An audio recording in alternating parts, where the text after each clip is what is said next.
Hi నమస్తే, welcome to baby chef channel. ఈరోజు మనం చికెన్ కర్రీ ఎలా వండాలో మా మోహన్ గారి మాటల్లో విందాము. మోహన్, చికెన్ కర్రీ ఎలా వండాలి? నీళ్ళేసి గ్యాస్ మీద పెట్టి అప్పుడు పొయ్యి మీద పెట్టి ఏమేయాలి అందులో?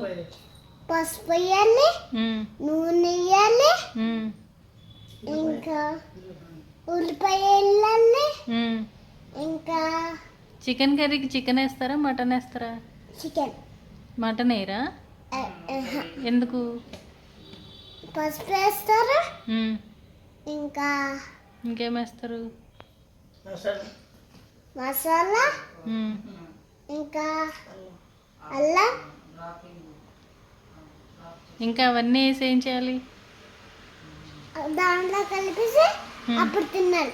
కలిపేసి తినేయాలా? ఎంతసేపు ఉడకబెట్టాలి? అన్నిసార్లు ఉడకబెట్టాలా? అప్పుడు ఎంతమంది తినాలి?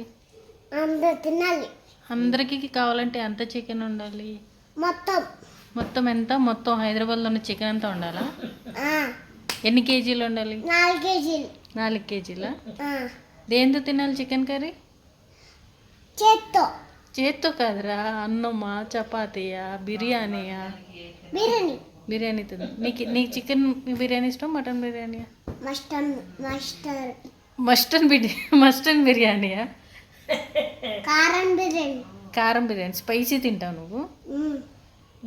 అంతేనా? చికెన్ అలా వండుకుంటే టేస్టీగా ఉంటుందా? అంతేనా? ఇంకేం చేయాలా?